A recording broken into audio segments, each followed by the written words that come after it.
Hi everyone, and thanks for joining me for today's lemon scrubby tutorial. This is a great pattern for beginners, and the lemon scrubbies are great for gifts or market tables. You could also make a bunch and create a bunching for your kitchen. So let's talk about what you're going to need today. All right, today we are going to be working with 100% cotton worsted weight yarn, and you'll need a lemon color and your leaf color. You're also going to need a couple of stitch markers, and you're going to need a large eye needle so that you can tuck in your ends.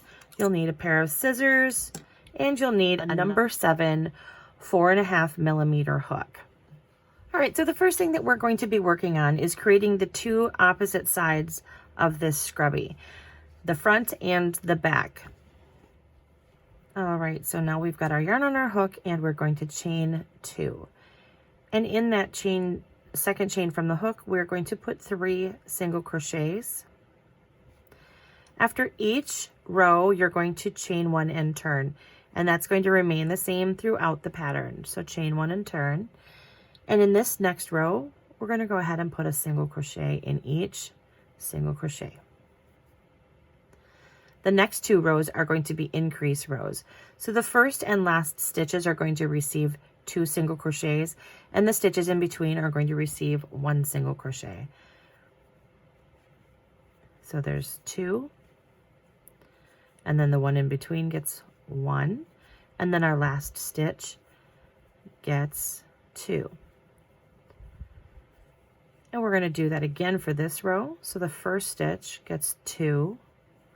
Now there's 3 in between, so 1, 2, 3, and then that last stitch is going to get 2. These are considered increase rows. Our next row, and we're just putting a single crochet into each of the stitches going across. It keeps our lemon from flaring out too far because of our increase rows. Now we're going to go back to some increase rows. 2 in the beginning and 2 at the end, but singles in each one in between.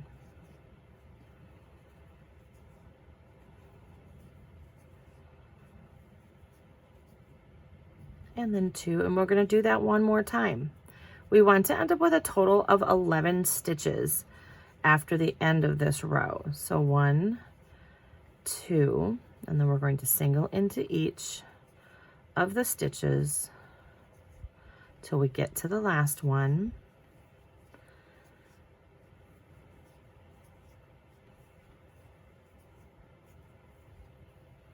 And 2 into the last stitch. Now let's go ahead and change my one ready for the next row, but let's count this.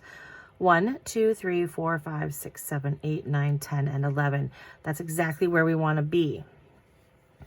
Now this side is this side that we started on, and I'm going to bring this a little bit closer. You can see this is the first row that we worked on. And we are going to mark this as the right side of our work. So I'm just going to slide my stitch marker into or around the loops of a row. That just helps me to know that this is the right side. We're going to need that information later. All right, chain 1 and turn. So the next 7 rows, we are just going to be putting a single crochet into each of the single crochets going across. Now, if you've got extra stitch markers, this will be helpful for you for counting your rows. So after I finish this row, I'm going to chain 1 and turn.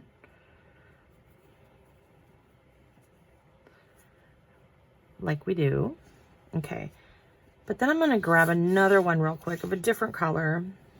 And I'm going to do that same thing and mark that row. And the reason I'm doing that is so that I don't have to think about how many rows I've done. I can just count them based on this one being the first one. So this one marks my right side of my work. This one marks the first of 7 rows. So I'm going to actually pause the video for a moment. I'm going to magically go and crochet 7 rows, and I will be right back. All right, I've completed those 7 rows. Now this is where this stitch marker comes in helpful, because I can go 1, 2, 3, 4, 5, 6, 7, and I know that I've hit my 7 rows. That way I didn't have to try and keep track or do a tally mark or anything like that. It just makes life easy. All right, so after we've done our 7 rows, and I'm going to actually take this off, we're going to start decreasing so that we can get the other side of our lemon to point the same way as we did on our first side. So we're going to decrease in the first 2. And then we're going to single in each stitch across to the last 2. And then we're going to do another decrease. So after this row, we should have 9 stitches, and I'm just going to count that with you real quick. 1, 2, 3, 4, 5, 6, 7, 8, 9. Okay, so we're going to do that again. And decrease in the first 2. Single in the ones in between to the last 2.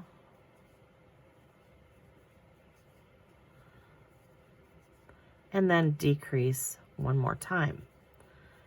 Now we're going to do that straight row where it's just single crochet.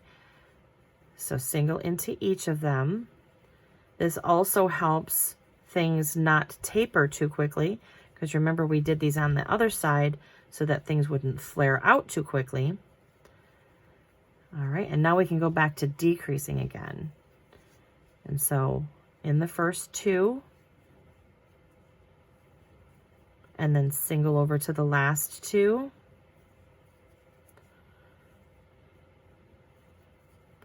Do that one more time. Decrease, single, and decrease. We're going to do one more straight single crochet row. So single in each. And then we're going to finish off this end with a 3 single crochet together, just a really big decrease. 1, 2, and 3 all together, chain 1, and then I'm going to cut the first one. Now when you make your second one, don't cut at the end here, leave that attached, and we'll use that to put our edges together. But for now, go ahead and set this aside and make a second one. Alrighty, I have finished my second one, and here's where our, I didn't cut this off, and here's where our stitch markers are going to come in handy. So this marks our right side on both of them. Now, I will put my wrong sides together so that the right sides are out. The reason I mark my right side is because if I'm working with small balls where I might be tying on ends and having knots, I'll keep the knots to the back side of my work. And then when I put these 2 pieces together, I just capture them all in the middle of it. Now this happens to come off of one solid ball, so it's not as important for me to put my wrong or right sides together, but I'm going to do it now just because I don't want to change my technique. All right, so what we're doing is we're matching up our row ends, and then we are going to work through both pieces into the sides of the stitches, and we're going to single crochet, working through both. And you kind of have to feel this out to match up your rows. I just never put a whole lot of pressure on myself to make sure that I'm perfectly here or perfectly there. Wherever it goes in, as long as it doesn't leave a big hole and it looks nice, I'm happy with it. I like to give myself lots of grace on this kind of stuff because you could drive yourself crazy. All right, we're just going to continue going around.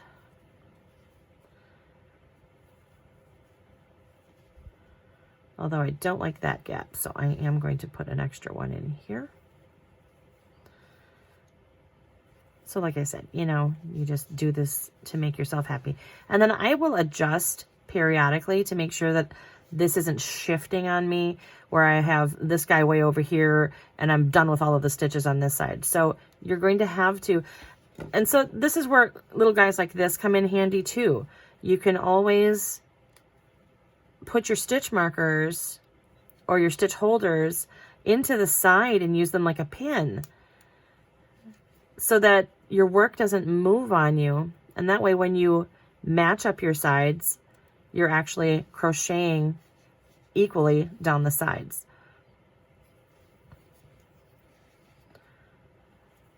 And then you just keep on cruising. Try not to get it caught up in your hook like I just did. And then remove them as you come to them. Nice and simple. Easy peasy lemon squeezy, right? All right, let's go ahead and get us down to that tip. Okay, I have gotten to the tip, and what I'm not going to do is stress out over these knots. I'm going to tuck these guys inside. So when we're working through the stitch on the tip of each of these, now what we're putting into this space is going to be this loop, and that's done by single crocheting into that tip end twice. And then we're going to chain 8, 1, 2, 3, 7, and 8. And then I'm going to go right back into that tip again, and I'm going to put 2 more single crochets. Now, if you are not on the loop bandwagon and you don't want to put a loop on yours, all you have to do is put 3 single crochets into that tip stitch, not the 2, the loop, and the 2, just 3. All right, so I'm going to work down this side just like I did the first side. All right, same thing on this corner. I am just going to stick my hook up in here so that I can pull this and down into the center of the work and hide it. And then I'm going to finish crocheting into the row end.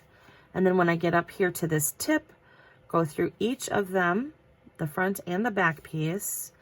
And here I'm going to just put 3 single crochets. And this is what you would do at the other end if you don't want to loop. So 3 into that same spot. Then I'm going to slip stitch to my first single crochet like so. I'm going to get my little scissors, snip her off. And then I'm going to go ahead with my large eye needle and I'm going to tuck in my ends. And if you're a beginner, the way that I do that is I will weave into and in between the loops here, pull it to the back, go along the backs of the stitches, pull that through, and then when I'm coming back, I will catch, this one actually came up in the center of a piece of yarn, so I'm just going to use that. But what I'll normally do is catch a loop on my way back, because what that does is it keeps it from being able to just be pulled out. And then I just hold on to it just in case it doesn't want to come off nicely. And cut that bad boy off. We've got almost a lemon. All right, so the next thing that we're going to do is our leaves. Go ahead and grab your green. These little leaves take almost nothing for yarn. You're not going to need a whole lot. I believe it is about 2 yards per leaf. So we're going to go ahead and chain 10. 1, 2, 9, and 10. All right, in the second loop, I flipped it over so that I'm going to be working into the back bumps of my chain. And in this first one, or the second one from the hook, sorry, is going to be a slip stitch. So slip stitch in the first, slip stitch in the second, and then single.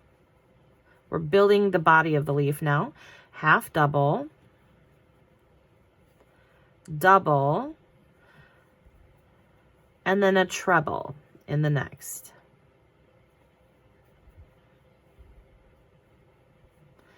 Then we're going to start going back down and do a double, and then a half double, and we're going to finish off that chain with a single crochet. Now we're going to work on the opposite side of this chain, so I'm going to get this out of my way and then work in the exact side of the single crochet that you just did, put a single crochet in it again.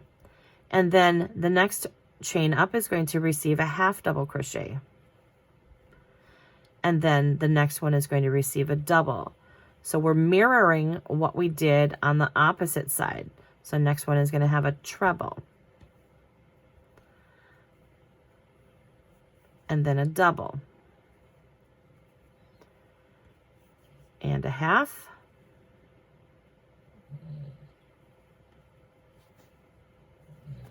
And a single. And then we're going to slip stitch in the last 2 chains to finish making our point.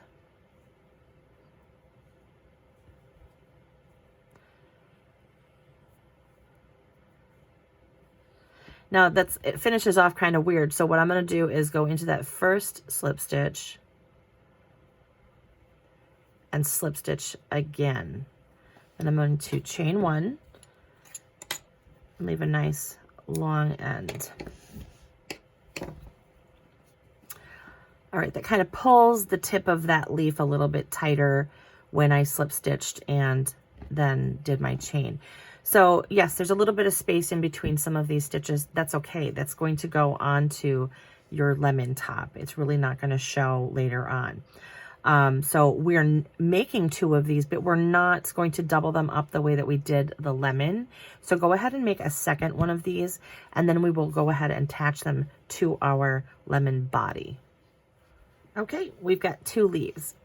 All right, so we're going to just real quick get these prepared to be put on our lemon body.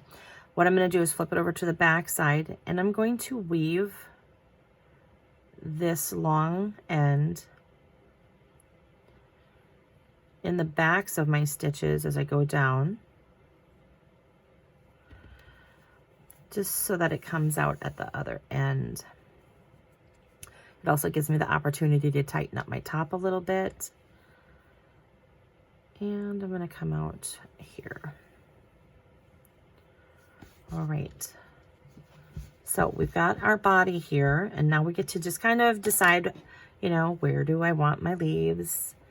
How far up, how far down? Do I want them to the side or, you know, one side or the other?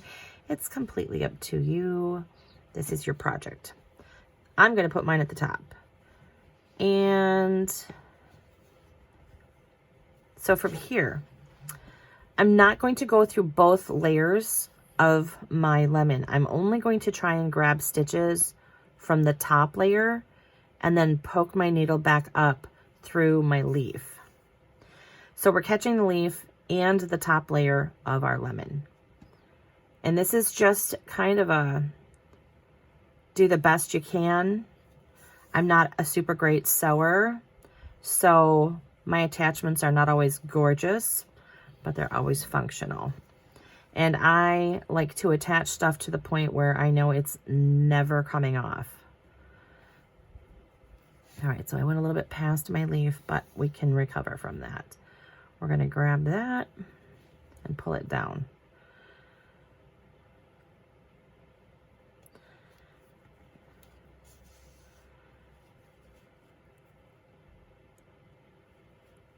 And like I said, I give myself lots of grace with these things because it's just not my forte. All right, so this is all I'm going to do to attach that leaf. As you can see, they're just basically attached to the tip. Nothing comes through on the back, but I've got these suckers tied down. All right, and then bring it back up to the top. And then I do that weaving thing again into my stitches, pull it up gently, and then I'm going to capture one of those loops as I'm going back through And I never yank or pull hard. I'm very conscientious when I do this because I don't want to create a hole for myself. I want that little end to blend in almost as naturally as it possibly can. Because when you look at it, unless you know where you're looking, you don't know that that's the end of my sewn on piece. All right, I'm going to take care of putting the second leaf on here, doing the exact same thing I did before, weaving it down and then attaching to the front, and I'll be right back. Thank you for joining me for today's tutorial. I hope you enjoyed it. Next time, life hands you lemons, go make a scrubby. Till next time.